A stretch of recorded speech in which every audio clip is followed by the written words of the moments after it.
ओम श्री परमात्मने नमः। ज्ञानं ते अहं सह विज्ञानम् इदं वक्ष्यामि अशेषतः यतः ज्ञात्वा न इह भूय अन्यत ज्ञातव्यम् अविशस्यते। ज्ञानम प्रत्यक्ष ज्ञान से, ते यानी तुमसे, अहम मैं, स यानी सहित, विज्ञानम दिव्य ज्ञान, इदम यह, वक्ष्यामि कहूँगा, अशेषतः पूर्ण रूप से, यत जिसे, ज्ञात्वा जानकर, न नहीं, इह इस संसार में, भूय आगे, अन्यत अन्य कुछ, ज्ञातव्यम जानने योग्य, अवशिष्यते शेष रहता है। अब मैं तुमसे पूर्ण रूप से व्यवहारिक तथा दिव्य ज्ञान कहूँगा। इसे जान लेने पर तुम्हें जानने के लिए और कुछ भी शेष नहीं रहेगा। अर्थात पूर्ण ज्ञान में प्रत्यक्ष जगत, इसके पीछे काम करने वाला आत्मा तथा इन दोनों के उद्गम सम्मिलित है। यह दिव्य ज्ञान है। भगवान उपर्युक्त ज्ञान पद्धति बताना चाहते हैं क्योंकि अर्जुन उनका विश्वस्त भक्त तथा मित्र है। चतुर्थ अध्याय के प्रारंभ में इसकी व्याख्या भगवान कृष्ण ने की और उसी की पुष्टि यहाँ पर हो रही है। भगवत भक्त द्वारा पूर्ण ज्ञान का लाभ भगवान से प्रारंभ होने वाली गुरु परंपरा से ही किया जा सकता है। अतः मनुष्य को इतना बुद्धिमान तो होना ही चाहिए कि वह समस्त ज्ञान के उद्गम को जान सके, जो समस्त कारणों के कारण और समस्त योगों में ध्यान का एकमात्र लक्ष्य है। जब समस्त कारणों के कारण का पता चल जाता है तो सभी ज्ञेय वस्तुएं ज्ञात हो जाती हैं और कुछ भी अज्ञेय नहीं रह जाता।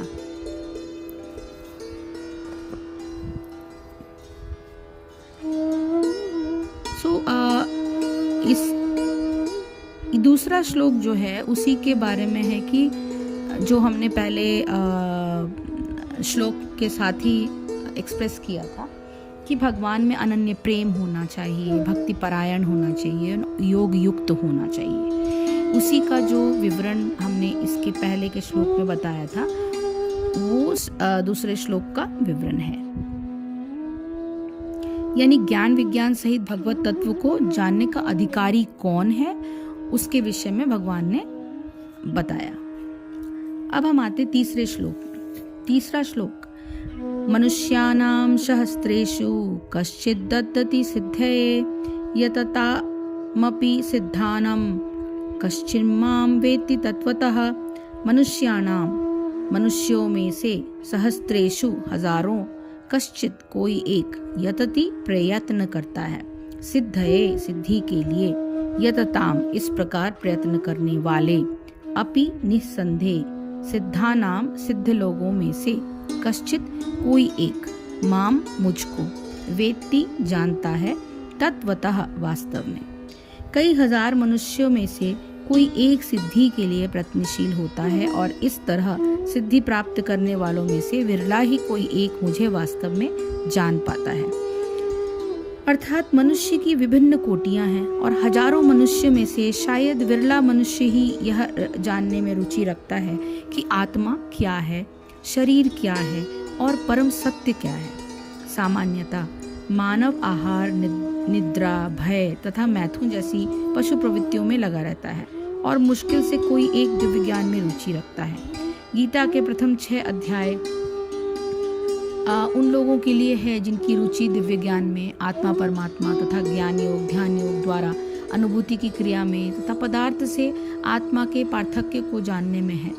किंतु कृष्ण तो केवल उन्हीं व्यक्तियों द्वारा ज्ञेय है जो कृष्ण भावना भावित हैं। अन्य योगी निर्विशेष ब्रह्म अनुभूति प्राप्त कर सकते हैं क्योंकि कृष्ण को जानने की अपेक्षा यह सुगम है। कृष्ण परम पुरुष है किंतु साथ ही वे ब्रह्म तथा परमात्मा ज्ञान से परे हैं। योगी तथा ज्ञानी जन कृष्ण को नहीं समझ पाते।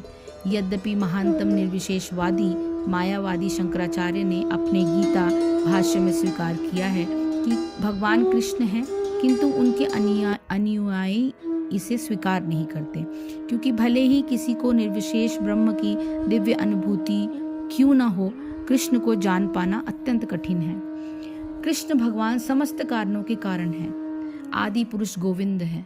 ईश्वर परम कृष्ण सच्चिदानंद विग्रह अनादिरादि गोविंदम सर्व कारणम कारणम। अभक्तों के लिए इन्हें जान पाना अत्यंत कठिन है। यद्यपि अभक्तगण यह घोषित करते हैं कि भक्ति का मार्ग सुगम है, किंतु वे इस पर चलते नहीं। यदि भक्ति मार्ग इतना सुगमता या से पहचाना जाता जितना अभक्तगण कहते हैं, तो फिर ये कठिन मार्ग को क्यों ग्रहण करते। वास्तव में भक्ति मार्ग सुगम नहीं है।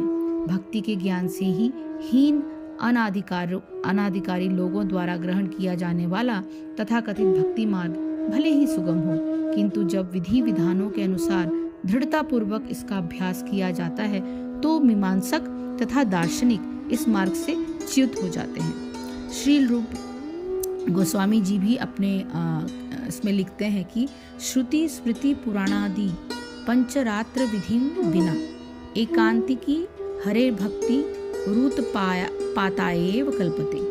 वो भगवत भक्ति जो उपनिषदों पुराणों तथा नारद पंचरात्र जैसे प्रमाणिक वैदिक ग्रंथों की अवहेलना करती है, समाज में व्यर्थ ही अव्यवस्था फैलाने वाली है। ब्रह्मवेत्ता निर्विशेषवादी या परमात्मा वेत्ता योगी भगवान श्री कृष्ण को यशोदानंदन या पार्थसारथी के रूप में कभी नहीं समझ सकते। कभी कभी बड़े बड़े देवता भी कृष्ण के विषय में भ्रमित हो जाते हैं। मूयन्ति यत् सूर्यः मा तु वेद न कश्चन।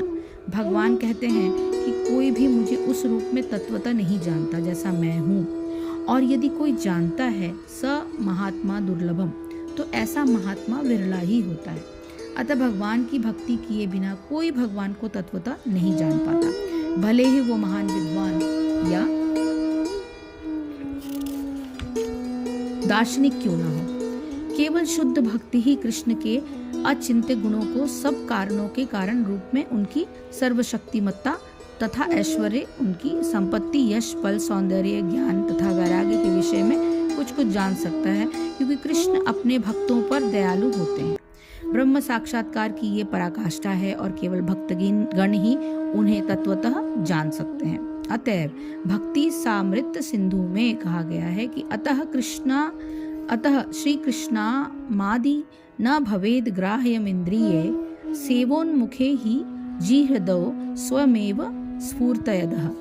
कुंठित इंद्रियों के द्वारा कृष्ण को तत्वतः नहीं समझा जा सकता, किंतु भक्तों द्वारा की गई अपनी दिव्य सेवा से प्रसन्न होकर वे भक्तों को आत्म तत्व प्रकाशित करते हैं।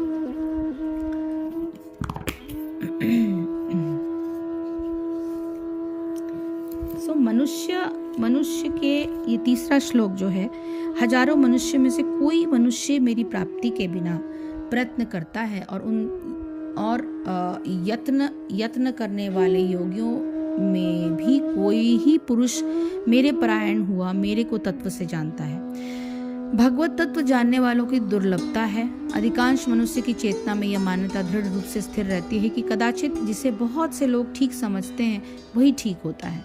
यह सिद्धांत सांसारिक व्यवस्था और व्यवहार पर तो कुछ मात्रा में लागू होता है, परंतु आत्मा और प्रकृति के रहस्य को जानने के क्षेत्र में इस सिद्धांत का कोई प्रवेश ही नहीं है। अधिकांश मनुष्य की चेतना में सांसारिक प्रपंच वास्तविक की भांति प्रकाशित रहता है। जो कुछ इंद्रियों द्वारा ग्रहण होता है उसे वे वास्तविक समझते हैं और शेष सबको काल्पनिक। यदि थोड़ी देर के लिए भी एकाग्रचित्त से विचार करें तो वे जान जाएंगे कि इस समय यथार्थ वास्तविक लग रहा है, वो कुछ क्षण बाद ही एक बीती याद से अधिक कुछ न रहेगा। परंतु इस वास्तविकता को जानने से कुछ भय सा लगता है और इस कारण मनुष्य सोचता है कि मैं वह मार्ग अपना लूं जिस पर अन्य सब चल रहे हैं। ऐसे लोगों की संख्या संसार में बहुत होती है और इसलिए भगवान इस श्लोक में एक महत्वपूर्ण चेतावनी देते हैं। वे कहते हैं, हजारों मनुष्य में कोई एक मनुष्य ही भगवान की प्राप्ति के लिए प्रयत्न करता है, इसलिए उनकी प्राप्ति के प्रयत्न में हजारों में कोई एक विरला ही लगता है। और आगे भगवान ये भी कहते हैं कि इस प्रकार के यत्न में लगे हुए हजारों व्यक्तियों में कोई एक ही उनको तत्व से जान पाता है। भगवान की इस घोषणा से निरुत्साहित होने की आवश्यकता नहीं। वास्तव में यह तो घोषणा उत्साहवर्धक है, क्योंकि इसमें प्रकारांतर से बताया गया है कि यत्न में लगा हुआ व्यक्ति अंत में सफलता को प्राप्त कर ही लेता है। 6ठे अध्याय में ये घोषणा ही कर चुके हैं कि यत्न करने वाला व्यक्ति यदि इस जन्म में सिद्धि को प्राप्त नहीं होता तो उसको अगला जन्म इस प्रकार मिलता है जिसमें वो अपने प्रयत्न में सफल हो ही जाता है। इस बात को एक उदाहरण द्वारा समझा जा सकता है। गुलाब की एक झाड़ी में उसकी पत्तियों, कांटों और टहनियों का भार लगभग 5 या 6 किलोग्राम होता है। यदि फूल का भार ले तो वो कठिनाई से 500 ग्राम ही निकलेगा, परंतु गुलाब को उन फूलों के लिए बोया जाता है और पत्तियां, कांटे व टहनियां उन फूलों के पोषण के लिए होते हैं। उन 500 ग्राम फूलों में से भी लगभग 10 ग्राम ही इत्र निकल पाएगा।